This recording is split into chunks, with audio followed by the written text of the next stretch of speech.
Good evening, everyone. Thank you for being here.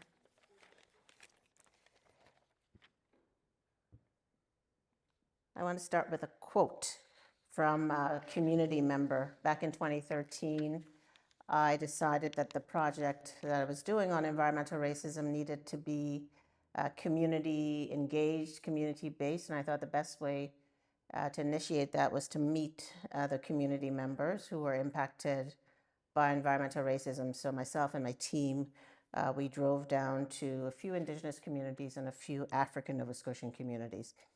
In one of the African Nova Scotian communities called Lincolnville, a resident said the following: "If you look at the health of the community prior to 1974, before the landfill site was located in our community seemed to be healthier. From 1974 on until the present day, we noticed our people's health seems to be going downhill. Our people seem to be passing on at a younger age. They are contracting different types of cancers that was never heard of prior to 1974. Our stomach cancer seems to be on the rise. Diabetes is on the rise. Our people end up with tumors in their body. And we're at a loss of what's causing it. The municipality says that there is no way that the landfill site is affecting us. But if the landfill site located in other areas is having an impact on people's health, then shouldn't the landfill site located next to our community be having an impact on our health too?" One of the residents in Lincolnville was James Desmond. Unfortunately, James passed away 2 years ago. He was a long-time environmental activist, started kind of advocating around the landfill in Lincolnville probably back in 1974, and probably was the first environmental activist I ever met. He had a lot of energy, but he was also taking care of his elderly father, and I think he was really under a lot of stress.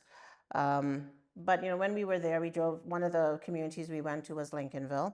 And we, at the same time that we were meeting with communities and asking them various questions, such as how would you like us to do this project, we were filming a documentary that I don't talk about a lot, but the documentary is called In Whose Backyard, which you could find on my website. And that documentary was released in 2014. And in the documentary, we asked James to define environmental racism, because it was a term when I started the project in 2012 that people were confused by in Nova Scotia. They would look at me perplexed. That was journalists and other people, environmental racism. And I kind of understood the confusion because it is a strange term. And it's, I was also confused when this term was introduced to me. So we asked James to define it. And I always like to use his definition because I think it's extremely simple, but it's also layered. And it also aligns really well with the more academic definition that I'll show you later. So James says, the practice has been locating industrial waste sites next to African Nova Scotian Native and poor white communities that don't have a base to fight back. You ask if that's environmental racism? It's environmental racism to its core. And it's important to point out that while, when we talk about environmental racism, we talk about how it impacts primarily people of color, Black people in the United States, Hispanic folks, and also in the United States and in Canada, Indigenous people. But it also impacts poor white communities, which I think you would know because there are cases here in Peterborough. But I can point to a particular case in Halifax, Harriet's Field, which is a white, low-income, rural community that's had issues with water contamination since the 1980s. So it's not as common in terms of the impact on Black and Indigenous communities and Hispanic communities in the United States, but it does impact some white communities, and those communities tend to be lower income. So it's an issue of race and income and socioeconomic status and power and geography. I think if you look at those intersections of geography in terms of where people live, race, income, socioeconomic status, then you have a good kind of understanding of who it's impacting. The more academic definition comes from Dr. Robert Bullard. Dr. Robert Bullard is an African American who's teaching at, I forgot the name of the university, but he's teaching at a university in Texas. And he is considered to be widely the father of environmental justice. He started his work in the early 1990s with a book called Dumping in Dixie. His wife is a lawyer, and I think she was working on some environmental racism case, and she needed a researcher. And there was Dr. Bullard, her husband, who was a researcher. So she asked him to start studying the issue. And if you look at the definition from Dr. Robert Bullard, you'd notice that even though it's much longer and a little bit more academic than the definition by James Desmond that I just showed you, it's basically reflecting some of the same sentiments as James. So when we talk about environmental racism, I would say there are 5 components to that definition, but the most important would be the first one.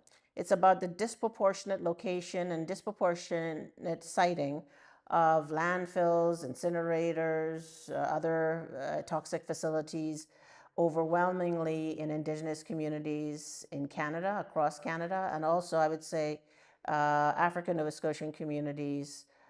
Specifically, there might be other Black communities in Canada that are impacted, but I found during my time, my 13 years in Nova Scotia, quite a few Black communities, African Nova Scotian communities close to these sites. So that's the most important definition, I would say, is the fact that there's a disproportionate siting by government, by industry of these toxic facilities in these communities. But it's also about the lack of political power these communities have for resisting the placement of industrial polluters in their communities. And this is not to say that these communities don't fight back. There's a legacy of Indigenous people fighting back in many ways, whether it's more overt types of activism like street marches and road blockades, or changing the system in other ways through policy. So they do fight back, but because I would argue that they are racialized, low income, living in out of the way isolated places or on reserves, they're typically not heard by government, right? So, I mean, we all have personal power, we all can fight back. But when you are a member of these communities that are racialized, low income, etc., you're less heard by government. You're not taken seriously because you're not seen as having perhaps that much value. So that political power becomes important in fighting back. And because, once again, these communities are often dismissed, they don't often get their voices heard. Environmental racism, third, is also about the implementation of policies that sanction the harmful and, in many cases, life-threatening presence of poisons in these communities. It's all about policy. We're talking about racism, a form of discrimination. If you look at education, labor, employment, criminal justice system in Canada, the United States, the discrimination comes out of policy. Policy makers and decision makers are responsible for making policies that then impact people on the ground. So it's the same with environmental racism. We have departments of environment across Canada that are making environmental policies, or policies that where we see, the spatial patterning of industry in certain communities overwhelmingly. So the root of this is really the kinds of policies that are being made, and we also have to ask why are these industries, why do they always seem to end up, for example, in Indigenous communities? And that has a lot to do with the policymakers who do not look like me. So when we think of any kind of policymaker in Canada, they're overwhelmingly white, and they have a lot of power. But they don't look like me. They're not necessarily from the Indigenous community. They're from other communities, and they're not necessarily thinking of some of these impacts. And they're also thinking about how they can protect their own community, the white community, so not putting these landfills in their community is a top priority. That sounds pretty harsh, but I just remember a talk I was giving when I was at Dalhousie, and I don't think the student really understood what she was saying, but it kind of encapsulates what I just said. And she stood up. I was talking about Lincolnville, and I was saying Lincolnville wants to redirect their landfill elsewhere. It's been there since 1974. And then there was the Q&A period, And a young woman, white woman, stood up, one of the students, and she said to me, so you were talking about Lincolnville, so where would you suggest they put it? In our community, Dr. Waldron? And just the our was this kind of us versus them kind of attitude. So much of this is about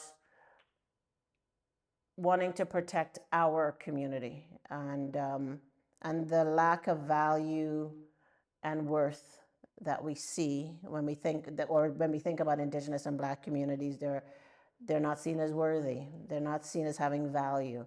And then consequently, there's a feeling that they don't need to be protected. Environmental racism is also about the disproportionate negative impact of environmental policies that result in differential rates of cleanup. So why does it take so long for cleanup? Why does it take so long for redress? I'm going to talk about some of these communities later. 1967, a mill started dumping effluent into Boat Harbor. In 2020, there was redress. 1960s, we think of Grassy Narrows First Nation, there was cleanup in 2015. Why does it take so long for these communities to get redress? Longer than other communities. Finally, the final definition of environmental racism is this notion of having a seat at the table. The very communities that are impacted by environmental racism, Indigenous communities, for example, often don't have a seat at the table. They're not invited to the table. They're not invited to be part of policy making, making decisions about where these industries go. And that's why we see the manifestation of environmental racism over generations, because the people who are most impacted don't have a say. And if they were invited to the table, we could hear about how it's impacting them, because it's impacting them. We can hear about their suggestions for how it should be addressed, but we don't have that opportunity because they're not invited to the table. So when we look at who is working at environmental organizations across Canada or at departments of environment or other kind of nonprofits, they're overwhelmingly white people. And I would say increasingly probably white women, I think. I used to think that this was a kind of white male-dominated field. I don't know if there are statistics on that, but I would say from what I've seen, mostly white women, but the people who are impacted aren't there. So that kind of intergenerational manifestation of environmental racism has much to do with the fact that these people, the people who are impacted, are not invited to the table. When I talk about environmental racism, I like to talk about mapping geographies of violence in Black and Indigenous communities. I think talking about space and place provides kind of a foundation for talking about environmental racism, because environmental racism is one example of what is happening in our places and spaces. I point to Dr. George Lipschitz, now retired, but used to be at the University of California, Santa Barbara. And he wrote this wonderful article that opened my eyes. The article is from 2007. It's called The Racialization of Space and the Spatialization of Race. And when I read that, it opened my eyes, because I was so focused on environmental racism. But after reading that article, I realized the importance of connecting environmental racism to other issues. Everything else that's happening in our spaces and places, such as employment. Well, first of all, how is race and gender and sexuality and class and all of these issues imbued within our places and spaces? But also the importance of looking at environmental racism as it connects to public infrastructure, the built environment, such as housing and transportation, the criminal justice system, etc. So after reading that article, I've kind of expanded my kind of vision of environmental racism and how it connects to so many other things. And when I do a talk like this, I do focus on environmental racism just because of time. But thinking of kind of mapping geographies of violence, the violence being the policies. When we think of violence, we're not thinking about interpersonal violence, but we're thinking about the policies that are harmful to people. I think it's really important to open up the space for talking about many of these intersecting issues. So environmental racism then is a manifestation of white supremacist use of space. Because as I said earlier, when we think of how race and gender and sexuality and social class are imbued within all our spaces and places, we need to understand how white supremacy creates that. And that has come to characterize the impacts of spatial violence in Black, Indigenous, and other racialized communities. Once again, spatial violence, the harms that are meted out to racialized communities in all our places and spaces in different ways and by different social structures: education, employment, labor, public infrastructure, food networks. All these things are working in tandem with environmental racism. T. Luxing and Masuda are scholars, academics that I point to. Long before I was doing this work, Cheryl T. Luxing at Toronto Metropolitan University, used to be Ryerson, started this work. And I remember reading her book back in 2002. I would say she's I don't know what to call her, the mother of environmental racism in Canada, but I stand on her shoulders. She's done some really great work on environmental racism, and she's also worked with Masuda. And Masuda is great. I think he's at University of Victoria right now. What I like about his work is that he focuses on the health effects, which I don't think too many people do in the environmental space, or not enough. So his forte is looking at the health effects. And both of them wrote an article that observes that space is more than a geographical area. And that's typically how we think of space or how we think of geography.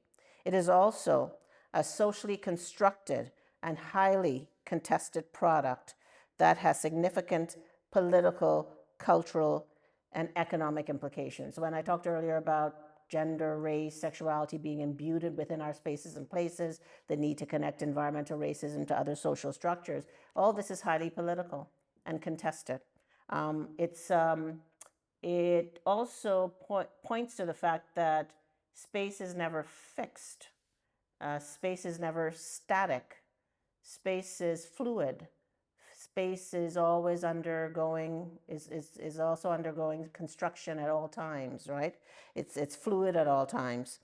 And then I want to point to Lipsitz, as I mentioned earlier. He uses a concept, as I said, the racialization of space, to characterize how racial and other inequalities are imbued and manifest within our spaces. The concept is useful in helping to think through the implications of race, class, gender, and other social factors with respect to spatial processes that have the most deleterious impacts in racialized and Indigenous communities.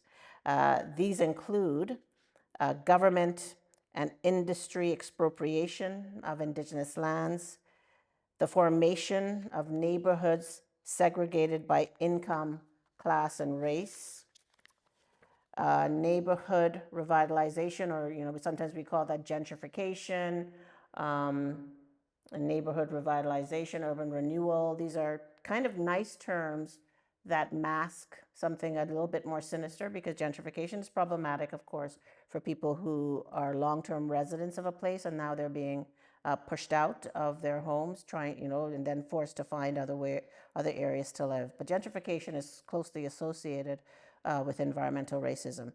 So neighborhood revitalization projects that gentrify low-income and often racialized areas by bringing in businesses and housing that ultimately push out those long-term residents because they can no longer afford to stay there. What these spatial processes have in common is a quest for profit by business owners and industry leaders. These processes shed light on how spaces of profit are often premised on possession, dispossession, and displacement. It is for these reasons that it is important to challenge notions of space, as I said earlier, as fixed, as neutral, as ahistorical, and as physical. When we think of people who, I would say, do work on space, like geographers, geographers are no longer looking at space in terms of just physical, static ways. As I said earlier, space is fluid. It's always under construction, but you can't say that it's neutral, right? It's not neutral. It's not ahistorical. We do have to think of history when we think of space. It's not neutral. You can argue it. You can contest it, because people have different ideas about space. They bring different experiences to space. So it's never fixed. Rather, space is an embodiment of power relations. We are interacting with each other, different races, different income levels, different levels of power. We are always interacting with each other, but we're also interacting with social institutions, our social structures. There's a constant interaction between all of us and between us and those social institutions. So when I think of power relations, I think it's so imbued in the relationships that we have with each other, but the relationships that we have with our social institutions. And there, it's fluid and it's ever changing. I point often to Doreen Massey's work. She passed away a few years ago, but she talked a lot about space, and she put it succinctly when she argued that space is never apolitical, but imbued with a complex web of relations of domination and subordination, of solidarity and cooperation. So I want to now kind of focus a little bit more on cases of environmental racism across Canada. This is by no means complete. These are just some of the communities I've worked with and other communities that I have not worked with, but they're kind of well-known cases. I just want to demonstrate how environmental racism looks, I guess, and how it manifests. I'm going to start with, I would say environmental racism cases as way back as 70 years ago, I think, or more. I'll talk about Shelburne later, but their dump was placed in their community in 1942. So yeah, this goes way back. I'm going to start with Nova Scotia because that's where I started my work, and I'm going to begin with Subaganagadie First Nation. I can now say that name. It was so hard in the beginning to say that. I had to write it out like in my own way and then continue to practice because I didn't want to insult anybody, but I think I got it. Somebody can correct me.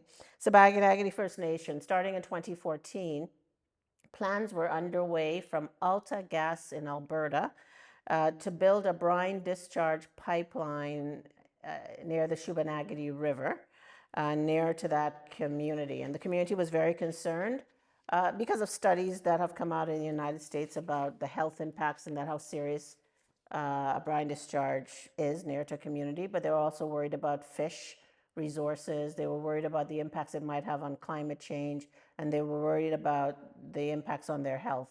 So that community was really strong over the years in resisting and halting many times that project for 7 years. I mean, it took a long time, but it happened, and we often don't see successful cases of environmental racism where communities are heard and they get redress. But this is one case in Nova Scotia where things turned out quite well. This was a community that had a lot of media attention and a lot of allies from all communities supporting them. And this is Pictou Landing First Nation. Pictou Landing First Nation was a pristine hunting and fishing ground until in 1967, a mill started dumping effluent into Boat Harbor. And Boat Harbor became a toxic mix of pollutants. And over the years, of course, the community has resisted this toxic site, probably most forcefully in the 1980s. And then in late 2019, the week of Christmas, I remember, the government made an announcement that they needed to close the mill because the mill had not provided an alternative plan for their wastewater treatment. And he said, we've been making broken promises to the Indigenous community for decades, and we can no longer do that. We will close the mill end of January 2020, and that did happen.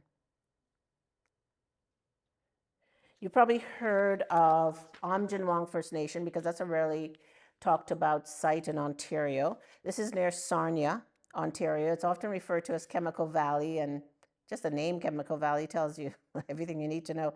This is a community that's surrounded by, believe it or not, over 60 petrochemical facilities. Like, that's a lot.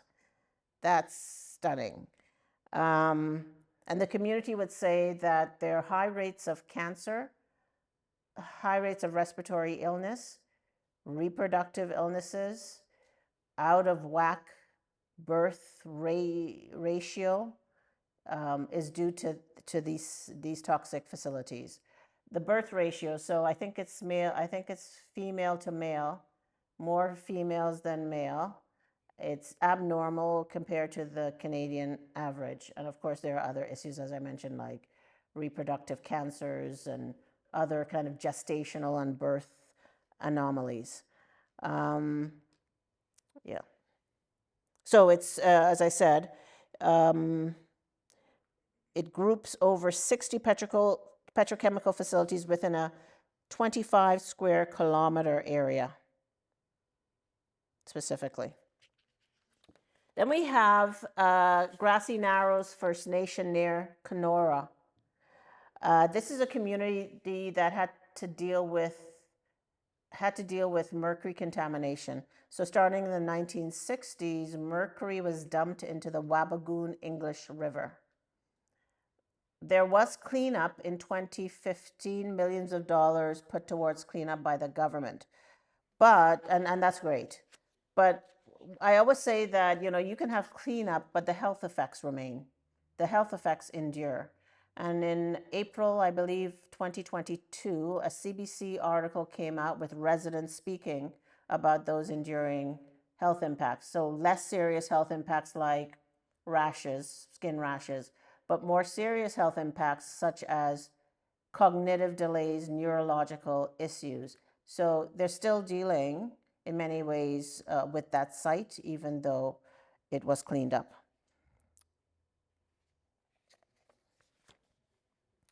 Then we have Wet'suwet'en First Nation. This is a probably newer case. I think I only learned about this community maybe 7 years ago. And they've gotten a lot of support across Canada from allies. Mass demonstrations, sit-ins, and blockades have gripped parts of Canada over the movement to support the leaders of Wet'suwet'en First Nation, who are opposed to a multi-billion-dollar pipeline project near to their community. The last I heard, there was RCMP in the community, and there was this kind of conflict happening. And then I did an online talk earlier this week with an Indigenous, I think they were called Indigenous Youth School. Like 6 Indigenous individuals wanted me to talk about environmental racism, and one of them mentioned that some deal is being brokered right now, I believe. So it sounds like some good news. He says he was going to send me some more information. Black communities. I think when we talk about environmental racism, people rarely think of Black communities, but Black communities are impacted, as I said earlier, I would say disproportionately in Nova Scotia. And I think first of Africville. I talked earlier about gentrification, urban renewal, etc. Africville is an example of both gentrification, urban renewal, and environmental racism. This is a historical Black community in Nova Scotia. I don't know how much you know about the Black community in Nova Scotia. They see themselves as very unique. They don't see themselves as part of the Caribbean heritage like myself, Caribbean heritage, or communities from the continent of Africa. They see themselves as very unique because they have a unique history. They've been in Canada for 400 years, unlike immigrant communities. They've got their own culture, very strong culture, and they're very cohesive. But they do, in terms of structural inequities, I would say they fare worse than other Black communities in Canada. In terms of education, their education levels are lower, less likely to go to university. I think I could probably count on one hand the amount of maybe PhDs who are African. I mean, it's increasing, it's getting a lot better, but PhDs who are African Nova Scotian, labor, employment, health, whatever you can talk about, they're faring worse than other Black communities in Canada. But Africville was actually a strong community in terms of social support networks. And if you're somebody who's into health and you know about the social determinants of health, you know that social support networks is a determinant of health. It's really important, people feeling connected. And they had that in Africville. Africville was by no means a rich community. There are no rich communities in Canada, but it was a wealthy community in terms of the connections people had to each other, but also some people owned businesses, you know, so it was a community that was kind of flourishing in its own way. And then the city of Halifax decided to engage in industrial development in Africville, and they needed the community out, and there's the gentrification part of it. So the community was expropriated. They steamrolled the community out. The church in the community was burned down. I don't think they know who did that. Many people were forced to go to other areas of Halifax, even to Montreal in some cases. What's that part of Montreal that a lot of Black people went to in the 50s? Say that again? No. It was a creative hub for Black people in the 50s in Montreal. Oh, forgot what it's called, but you know, many Nova Scotians, African Nova Scotians, went to Montreal. They had to find other places to live. In the wake of gentrification and pushing them out, several environmental and social hazards were left in the community. A slaughterhouse, a tar factory, a stone and coal crushing plant, a cotton factory, a prison, 3 systems of railway tracks, and an open dump. Lincolnville, so you saw a photo of James Desmond earlier. He was defining environmental racism. This is his community. Now, this photo was taken by my research assistant in 2013, who was standing right next to me. I say that because when I went to the Department of Environment in Nova Scotia, the politician that I met said, Ingrid never went to Lincolnville. It was so frustrating. He was trying to just denounce everything, right? Because here's Ingrid Waldron doing this project, because nobody was really doing it at that point. I'm talking about racism, and he felt offended, I guess. And I heard through the grapevine that he said, Ingrid never went to Lincolnville. This photo was taken by Shalina Gordon, my research assistant, while I was standing next to her, just to let you know, I've been to Lincolnville. So I've seen it in person. This is both the first and second generation landfill. So they've had to contend with a first generation landfill since 1974.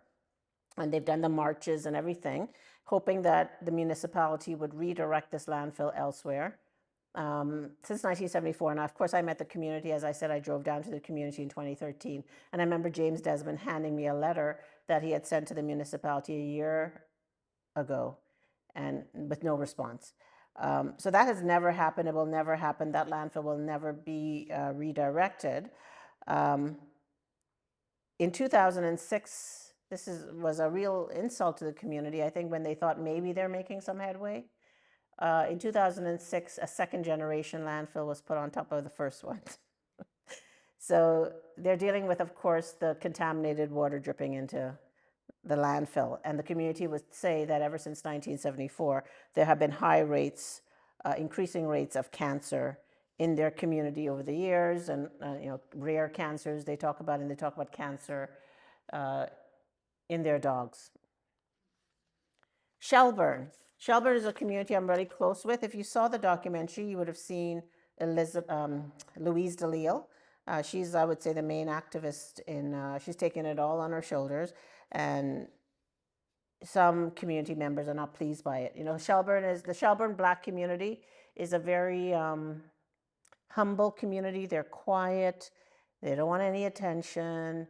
They don't want anyone talking about racism, even though they're Black. They just don't want the attention. And here's Louise now, with her Nova Scotia. What is it? Yeah, she went to the Nova Scotia Human Rights Commission. It's right now in progress. She's talking to the media about environmental racism. The community's kind of like, shut up, Louise. We don't want this attention. And Louise would say it's the fact that they are direct descendants of slaves. And so in Shelburne, they've learned to just keep their mouth shut, keep their head down, not complain, and just take everything that comes to them. Louise is different. So there's been a bit of a split in the community, those who think Louise is problematic and those who don't. But I really admire Louise. Louise is retired. She doesn't have to continue to do this. She's retired. And she's taken all of it on her shoulders because the young people, many of them have moved out. Sheperd is not really a place for young people, but there are no jobs. It's an aging community. So I don't feel she's getting enough help from other people in the community. But I think part of her really loves this. She is an activist at heart. Sheperd has had a dump in their community since 1942. The difference, as you probably know, between a dump and a landfill tends to have a liner. A dump does not. That means a dump in many ways is more serious. That dump was put there, as I said, in 1942, and the community would say that everything and anything went into that dump. The dump is near to a military base, so stuff from the military base, syringes and other products from the hospital. Some people say dead animals. So everything and anything went into that dump. And the community would say, just like in Lincolnville, since that dump's been there, we've had increasing rates of cancer. When I first met Louise at the end of 2015, she sat down in my office. I was hiring her to facilitate some focus groups in her community. And she said, Ingrid, 95% of the people in my community have cancer. And I thought she was lying. And then I remembered an article I read about an African American community near to Louisiana. And that community was called Cancer Alley. And almost everyone had cancer. And I said, I guess it's possible in Canada. I guess Louise is probably telling me the truth. I just thought it was strange that 95% of the people in your community would have cancer. But Louise was telling the truth, because if you look at the documentary, and she's, it's not every house, but if she's driving down the street in the documentary, I think one of the more fascinating parts of the documentary, and she's just pointing out each home, and everybody had cancer. And some people will say, well, it's her family members. Not all of them are family members, right? You can make a case for, it's genetics or whatnot. But high rates of cancer, and also high rates of multiple myeloma, which is a blood cancer. I think we all know that Toronto and Hamilton have high rates of air pollution. Hamilton is known for that. Hamilton's an industrial place, a town, and increasingly racialized, increasingly immigrant, high rates of air pollution. Toronto as well. Specifically, Toronto in highly racialized areas like Scarborough and Etobicoke North. And there was the notorious case of the McClure radioactive site in Scarborough that led a group of immigrant citizens who had been given radioactive land without warning into a decade-long legal battle with the Ontario government, and they won. And this is documented in a book by Heightenton from 2016.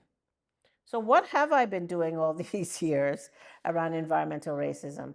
When I started the work in 2012, I decided I would start, it wasn't really an organization then, it's an organization now, but I didn't want a nonprofit. I didn't want a board, and I had a full-time job at Dalhousie teaching.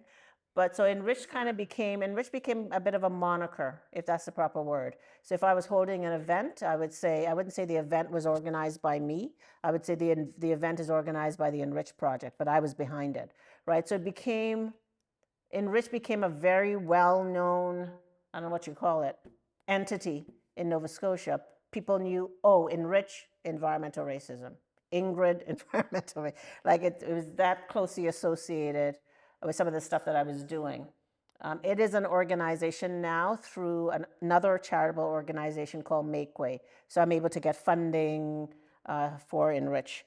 But I think when I started Enrich in 2012, I didn't know what it was going to be. I was intimidated. I'm not an environmental scientist. I've never done anything in the environment. I was never interested in it. Because I thought people who were environmental activists or in the environment, I saw them as freaks. Overzealous, maybe a little bit more. The PETA people? They would just come up to you in the street and grab your coat, your fur coat. Like, that's how I saw environmentalists, and I wanted nothing to do with it. I get it all now, obviously, but then I was like, oh no, these people are too rabid. So I was hesitant for that reason, but also because I have no expertise in this. I was a sociologist, I can bring something to it, but I was terrified. So this activist came to my office and he asked me, he was looking for someone, And he happened to go to the North End Community Clinic. And I was doing a project on gentrification, actually, of the Black community from the North End. And the North End Clinic was my partner. They're a health agency, obviously. And he happened to go to the clinic, and they said, "Do you know Ingrid Waldron?"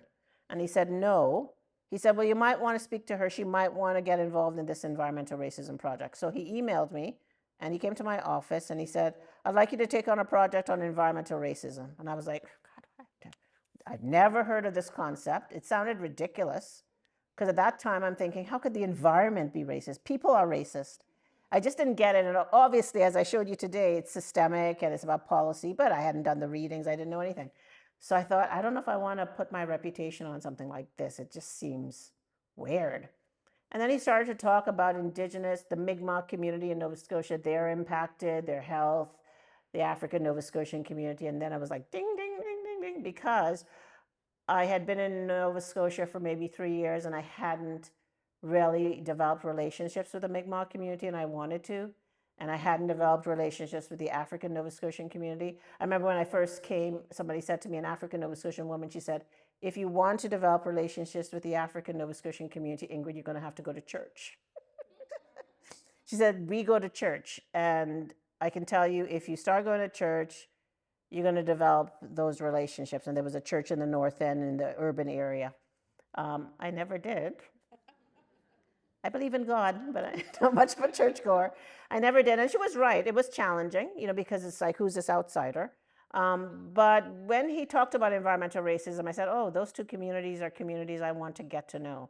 And not for necessary research reasons. I've always wanted to kind of get to know the Indigenous community, and I found it hard in Toronto. When I was living 20 years in Toronto, I don't know if I met many or any, I'm sure I did meet, but I didn't know, Indigenous people. They just didn't seem there, present, accessible, close to me. But when I went to Nova Scotia, I felt that they were there, that they were much more accessible to me. And it was so much easier to develop relationships that I have till this day. And with the African Nova Scotian community, I thought they were fascinating. When I was in Toronto, I was learning about immigrant communities from the Caribbean, and I was like, yeah, I get all that. My parents were immigrants from Trinidad, and I felt like, oh, this is not that fresh. I wanted to learn something new. And African Nova Scotians were new and fresh, and their culture and their history excited me. So it wasn't really just for research. First of all, I like to get to know people. I was new, and yeah, that was what got me when he was talking to me. It wasn't really environmental racism. It was about the opportunity to meet these folks, but also I realized quickly that this is a health issue. I mean, if he's saying to me that these individuals don't want these industries in their backyard, wouldn't it be because they're scared of getting cancer? That's immediately what I went to. I thought, maybe it's because they don't want cancer. And I'm a health researcher, so I said to myself, okay, I'm going to do this. It's going to be difficult because I don't have that environmental science background.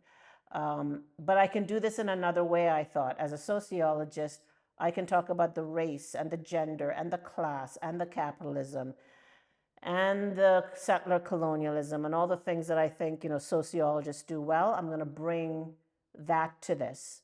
And what I was finding when I was doing my little scan in my head of environmental science professors at Dalhousie, they weren't really doing that.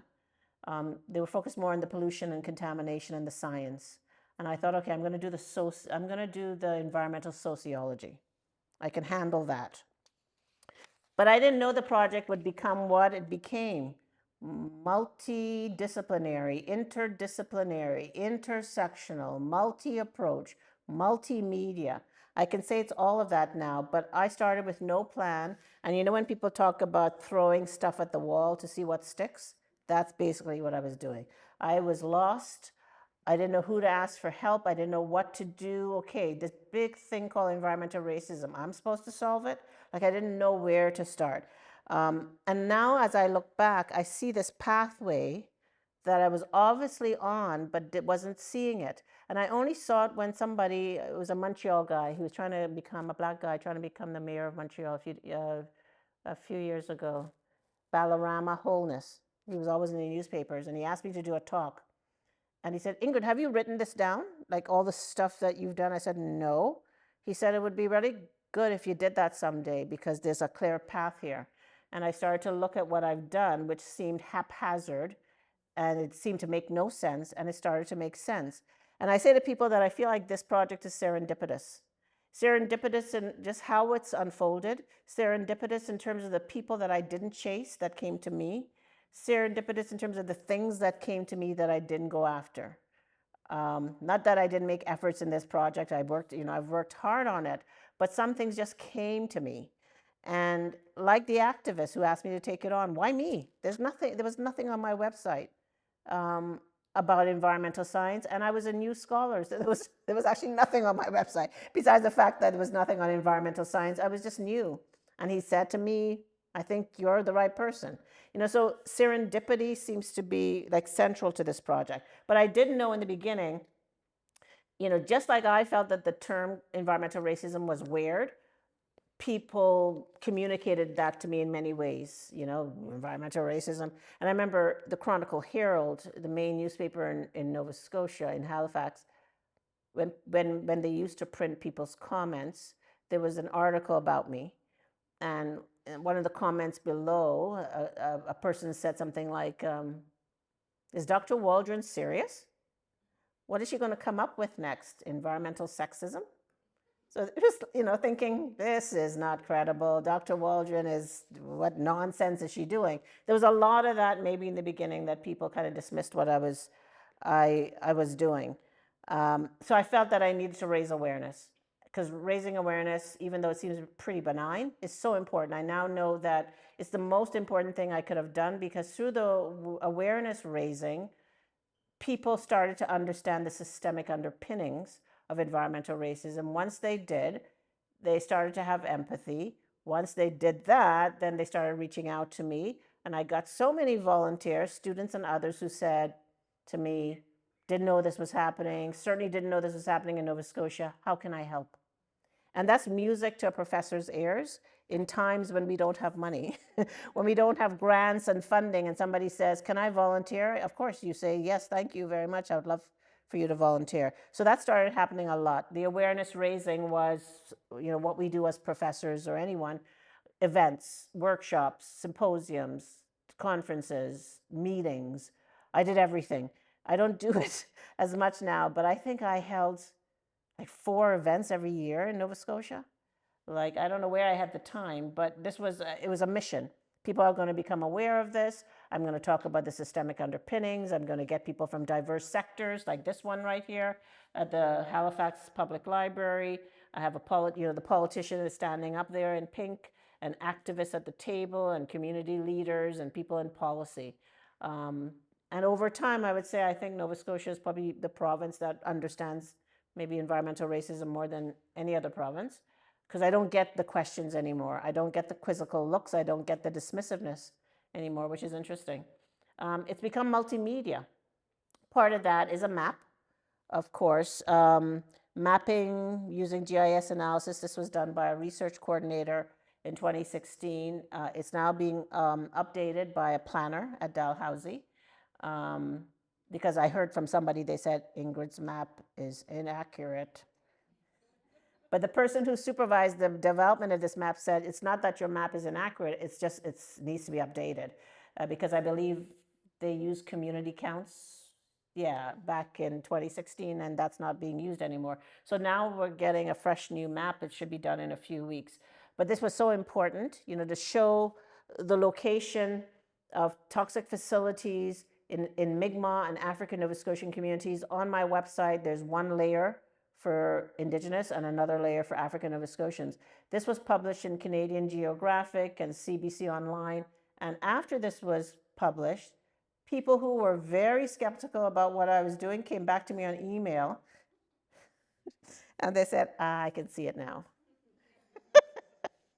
And after that, some Dal professors were using it. I didn't know that. It was surprising. They were using it in their classrooms. So I didn't know at that time the GIS mapping. I'd never heard of this, right? We don't do that. I mean, I've never heard of it in any sociology class, but how credible it is. People see this as credible data. And I look at it as something that's educational, but it can also be used for policy. This is data. This is data like a research study you would do. I could take this to the Department of Environment of Nova Scotia and present this as data. And that's, then influence policy. It's educational because it's being used in the classroom. It's community engaged because I wanted this to belong to the community. What I wanted to do as well was turn it into a multimedia map. So audio, video, text, website links. And I got an organization called ARUP, A-R-U-P, in Toronto to do that. So if you go onto my website, it's not in the map because I thought you could embed it in the map, the audio, and I was wrong. What they did was they did a page, and then on that page, everything about environmental racism in Nova Scotia on one tab, and articles and links, and it's really great. So Canadian actor Elliot Page, serendipity. It's like this was just weird. I still think it's weird. So this is October 2018. I went onto my Twitter page for Enrich, which I rarely went on. It was not active. And I noticed all this activity. Someone talking about my book, which had just come out in April, talking about the Enrich project, talking about the Indigenous women on the front lines. I'm like, who is this? And I saw somebody new following me, Elliot Page, but it didn't ring a bell for some reason. So I just went about my business. 4 weeks later, I came back to the Twitter page, and I'm like, is this Elliot Page from the movie Juno? And from the X-Men? And from Inception with Leonardo? I said, what? Why would he be following me? I just didn't get it. No movie stars ever followed me. So I'm like, I don't understand. And then I said, yes, it is. And I'm thinking, my book had just come out in April, and this was April 2018. This was October 2018. So of course, we're looking, I'm looking for a promotion just like anyone. And I thought I have to DM him to thank him. I can't just not do anything. This is really crucial that he's promoting everything. And I DM'd him on Twitter, and I said, I just want to thank you for everything that you're doing. He responded and said, I'm trying to figure out a way to use my platform to help. And then I was on some environment committee with the Ecology Action Center in Nova Scotia with this woman called, why do I always forget her name? She's a woman who owns a restaurant, a popular restaurant in Halifax and Dartmouth called The Wooden Monkey. Lil McPherson, that's it. And we were on this environmental committee, and I was just talking. I said, oh, Elliot Page, blah, blah, blah. Said, Elliot Page? I said, yeah. She said, oh, I've known Elliot for 15 years. Do you want me to connect you on the phone? I said, yes, please do. So the end of 2018, Christmas, the week of Christmas, I'll never forget. I was so nervous. Yeah, I came on it was a 3-way call. I came on first, I think, and then Elliot came on, and then Lil. We kind of just talked about what can Elliot do to help.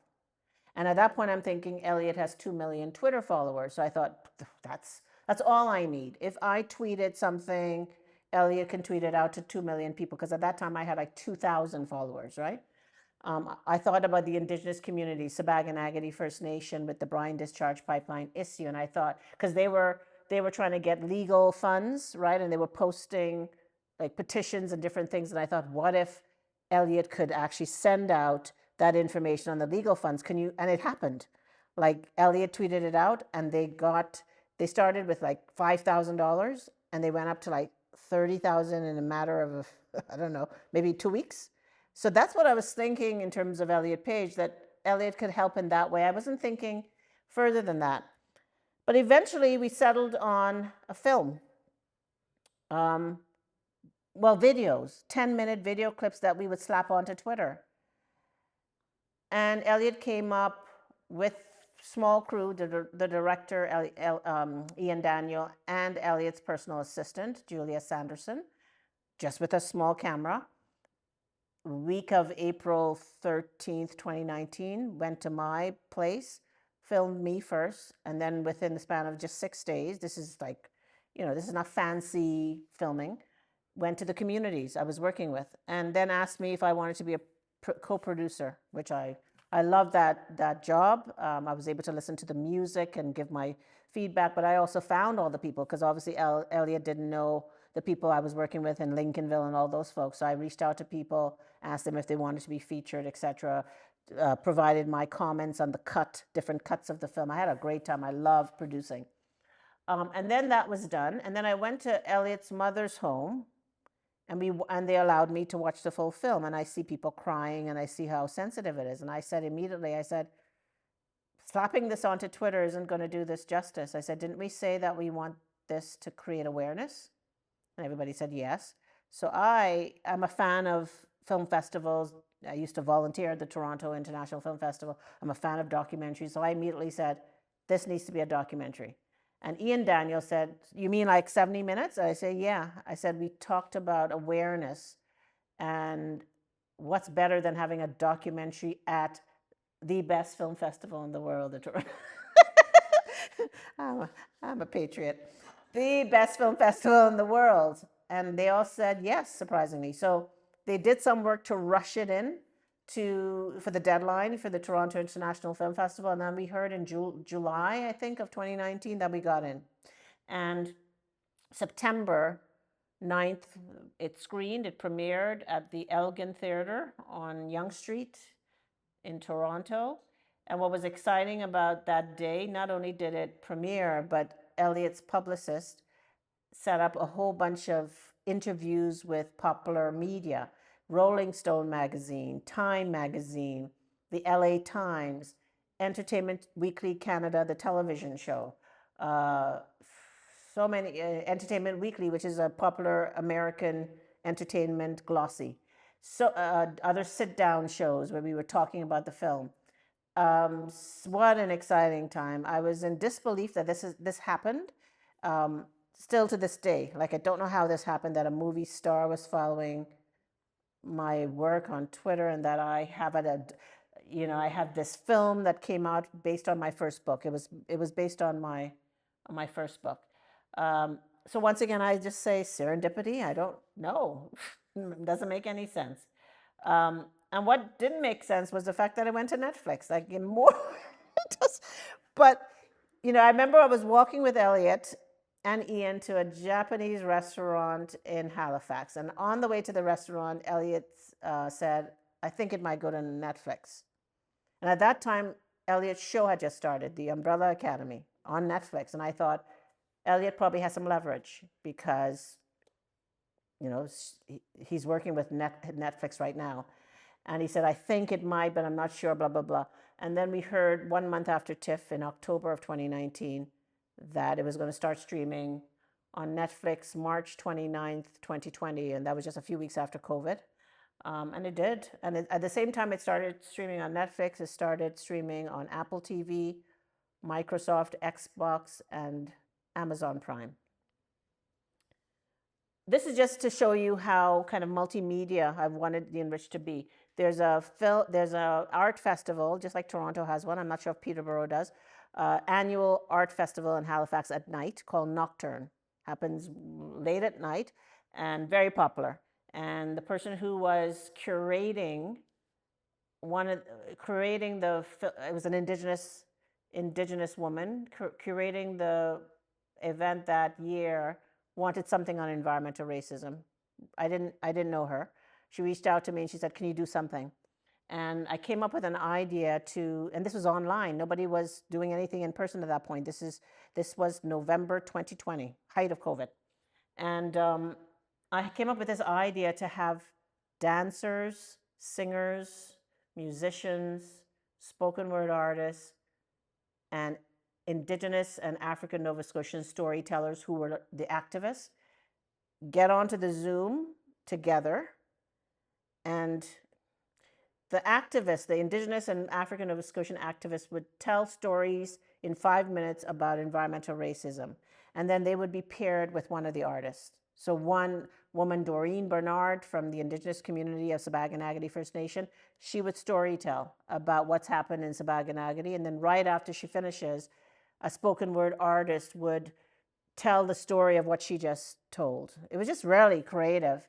And people really seemed to enjoy it. We got a lot of people on Zoom, and I got really, really great feedback. For me, it's just another way of sharing information. You can share information through a journal and a book, and we all do that as professors. It's kind of what we do, but I'm always thinking about, okay, how can I do this differently, creatively, to get to a different target audience? And this idea of bringing artists and multimedia artists and storytellers who are the activists and the community leaders together to share stories and then to express those stories through art was something that I just really love doing.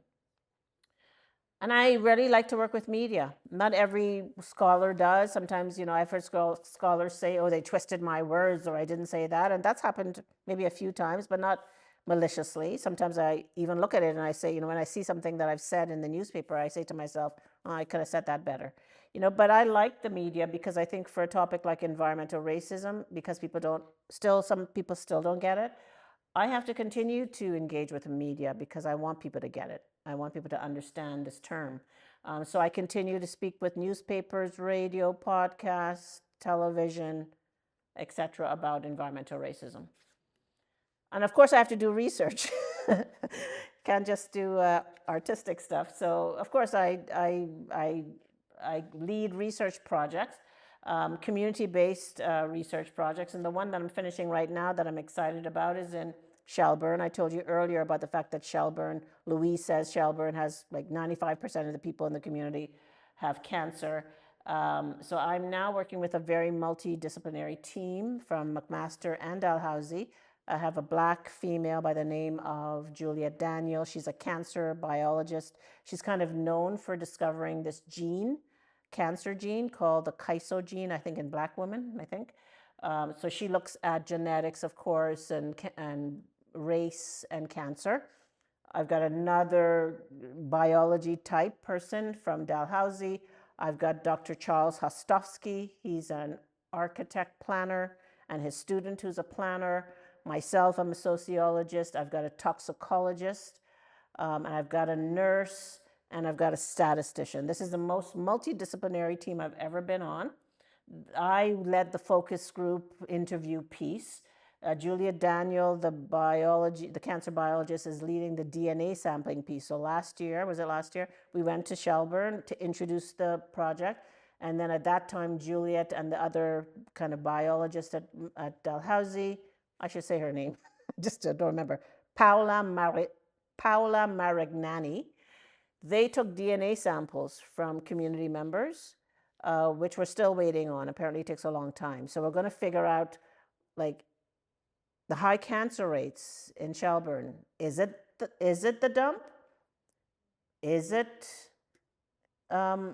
maybe something to do with African ancestry, which Juliet would be dealing with since she's a cancer biologist? Is there something about African ancestry which results in Black people having high rates of cancer? I'm dealing with, is it the structural determinants of health, race, gender, income, where you live? The architect, planner, Charles Hostovsky, he's looking at the materials in the dump. They've done that already. And then we've got somebody who is also looking at whether or not it's lifestyle factors, smoking, exercise, and food.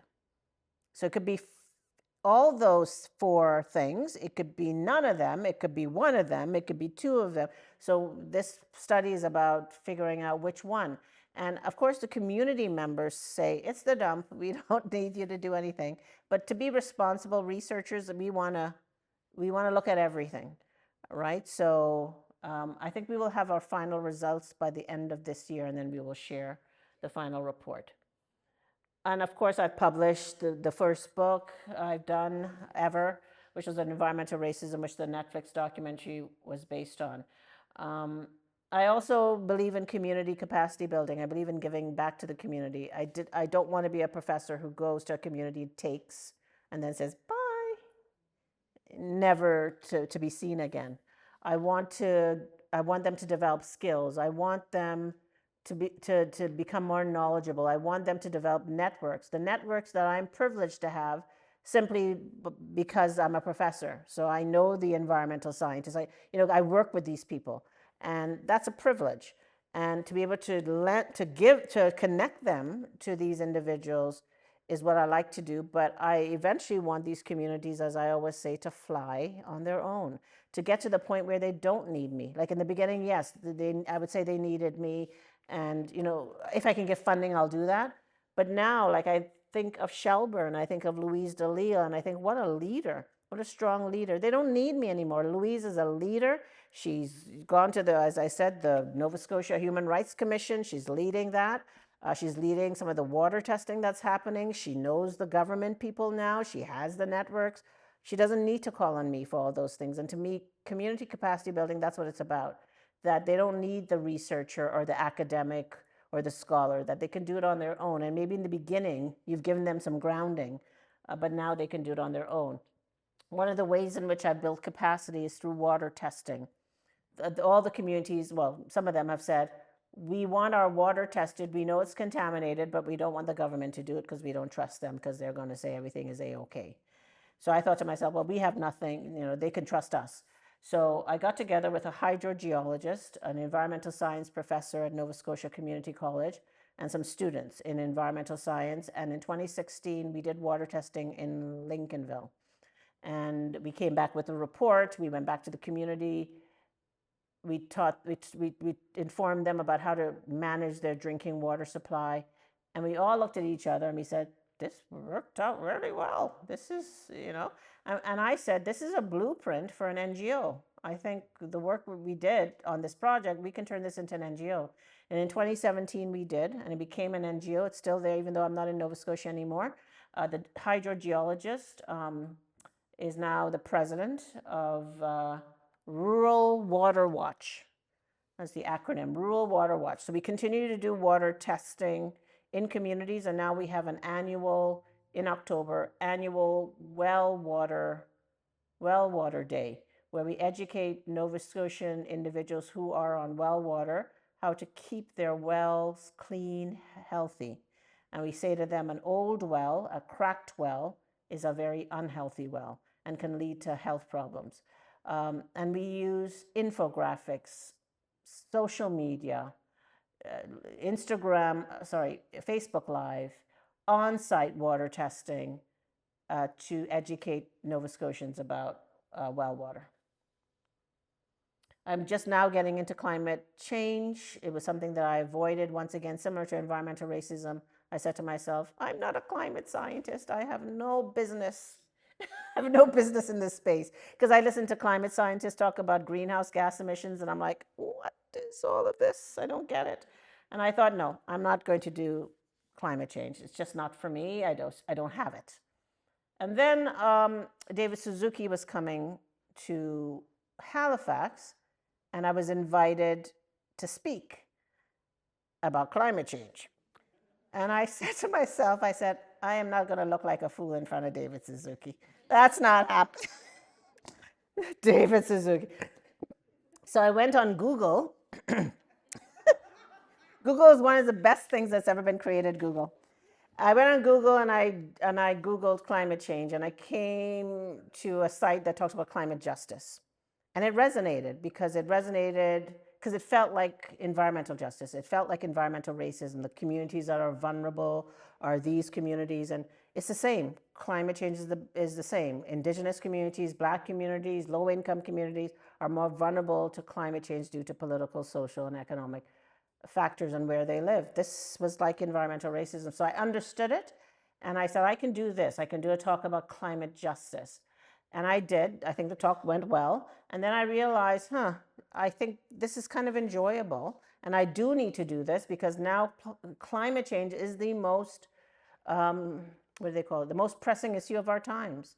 And I can't continue to ignore it. If people are seeing me as this environmental girl, then for me just to do half of it is probably doesn't look good. And I thought maybe it seems irresponsible of me. So I took on climate change probably back in 2020. The Canadian Climate Institute reached out to me just because of my work on environmental racism to ask me to do this report on climate justice. And I was like, why are they asking me once again? But I did the report, and thank God, because I learned so much in doing that report, and now I feel much more comfortable. I can't do everything. I've got my space. I've got my, what do they say? I've got my, yeah, I got my space. Other people have their space. I can't do it all. Somebody else can talk about greenhouse gas emissions better than I can. But I've got my little space, which is about climate justice, marginalized communities, and bringing communities together. That's what I'm good at. So I've continued on in my lane, as they say. I know my lane. And right now, I would say most of my projects are climate change projects, more so than probably environmental racism. Legal remedies. Well, you probably heard of eco-justice. It's a law charity across Canada, well, some places in Canada, including Halifax, Toronto, Calgary. They opened up an office in Halifax recently, based on when I was there in 2018. I marched straight down to visit the lawyers, and I just shared with them environmental racism in Nova Scotia, and they started working with those communities. What I was happy about, too, is that when we did the water testing, we had the report of the findings from our water testing, and we were able to give it to them, in order for them to make their case. So at least the findings, the water testing findings, had use that allowed some of the communities that eco-justice was working with to make their case. I just want to end, I think I'm probably over time, as usual. I want to end with a few final words. So the legacy of struggle, opposition, and resistance against environmental racism in Canada has led to several wins in recent years. I know this is a doom and gloom issue, but I'd like to end with the wins. At the end of 2016, the South End Environmental Injustice Society in Shelburne, founded by members of the African Nova Scotian community in Shelburne and their allies, succeeded in closing the dump. In addition, in the spring of 2020, Elliot Page gifted the community with a new community well, which is currently being installed. Last year, SEED, the environmental justice organization that the African Nova Scotian community in Shelburne founded, they brought their case to the Nova Scotia Human Rights Commission.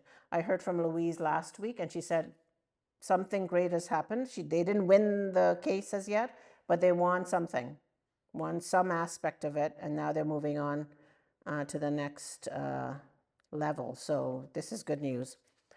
On January 30th, 2020, Northern Pulp Mill finally closed after the Nova Scotia government announced in 2019 that the mill had failed to produce an alternate plan for its wastewater treatment and ordered the mill to close. And as I said earlier, did at the end of January 2020.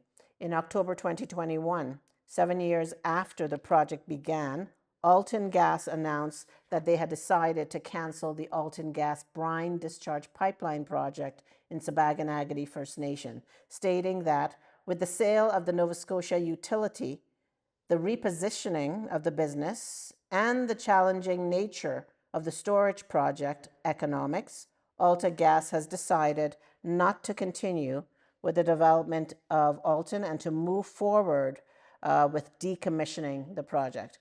To be honest, I mean, those are nice words from them, but I think they just gave up. I mean, the Mi'kmaq community, they were so strong.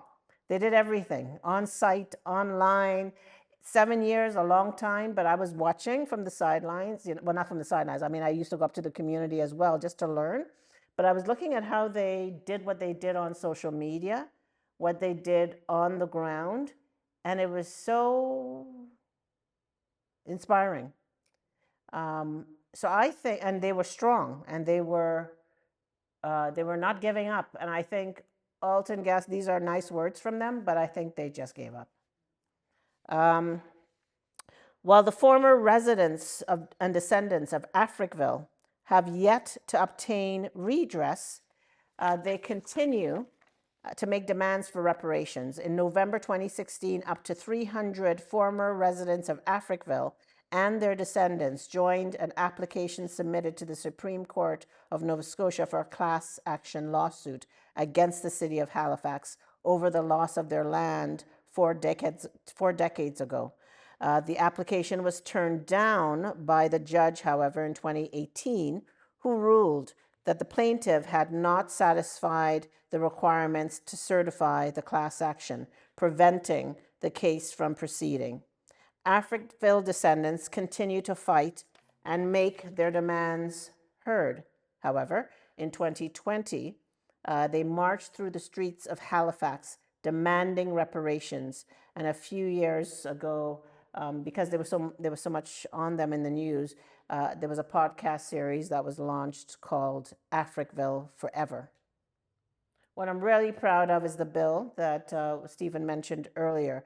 Since 2015, I've been trying to get Nova Scotia environmental private members bill passed with Lenore Zan, a former politician. At that time, she was NDP MLA in Nova Scotia. And in 2015, we met for coffee at Starbucks, and I was just hoping that she would help in some way. I wasn't thinking of bills or legislation. I didn't know anything about that.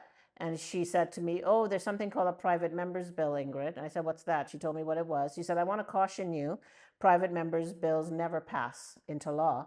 But what it can do is it can give your project attention in the media. And I could hold a press conference on the first floor of the Nova Scotia legislature. What do you think about that? And I said, that sounds great to me.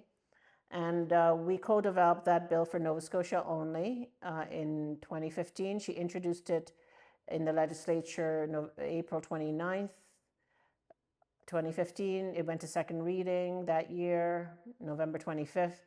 And she put it forward every year, but it never passed.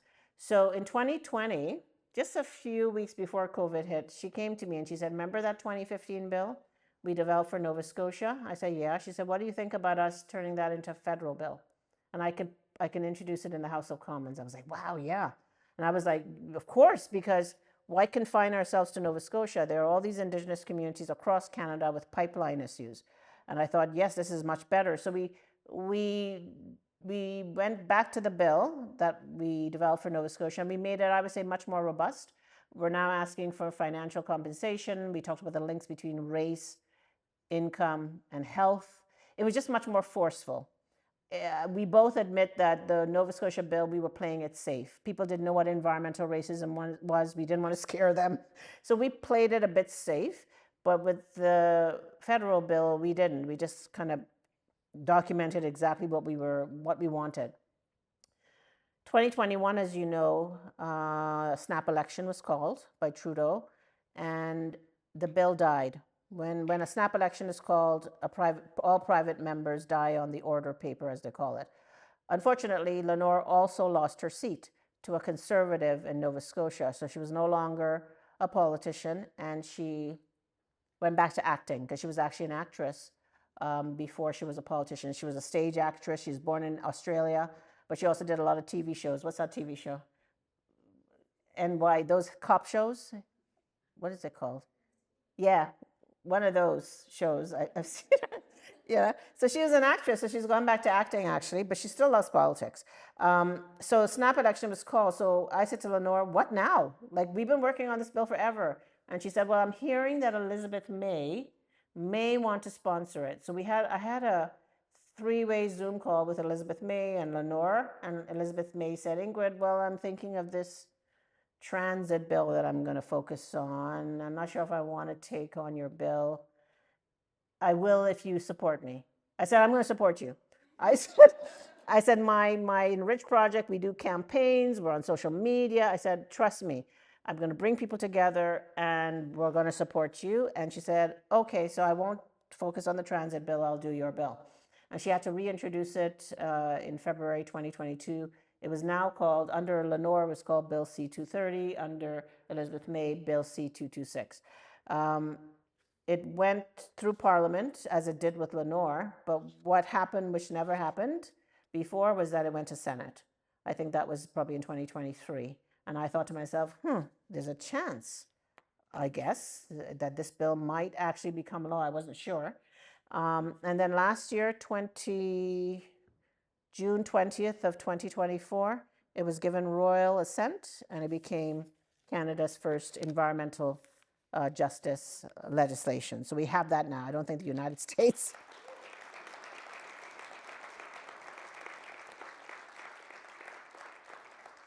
I don't think the United States has one, but as part of this legislation, there's a policy in it. It talks about the National Environmental Justice Strategy, which means that the Department of Environment and Climate Change Canada has to now consult with impacted communities around environmental racism right across the country. And if you remember earlier, I defined environmental racism, and I said the people who are impacted don't have a seat at the table.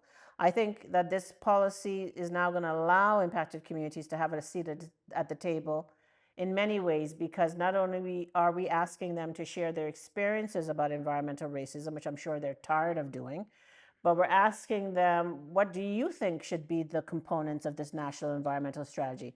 It's allowing them to build, to help co-develop that policy. So I think in many ways it gives them that seat at the table that they've never had. So that's being rolled out right now. The first test case community was Amjinwang. I was invited to speak at they were having a 5-day conference mid-February, and I was invited to speak. And then there was a snowstorm, I think probably everywhere, in Toronto, Montreal. And that day, I had to cancel anyhow because I had to go to Montreal. But the day I was supposed to speak, it was canceled. But they are the test case. So when they start consulting with other communities, it's going to be based on what happened with Amjinwang, I guess. So that's really, really good news. The communities need to be aware, though, because for whatever reason, I don't really quite get it, the department cannot reach out to the communities.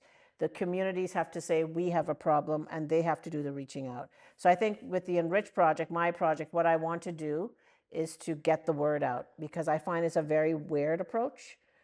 They said, Ingrid, we can't just go to the communities and hang around, and they have to reach out to us. So I think my job, even though they didn't ask me to do this, is to just create awareness in communities that the federal government is asking them to contact them.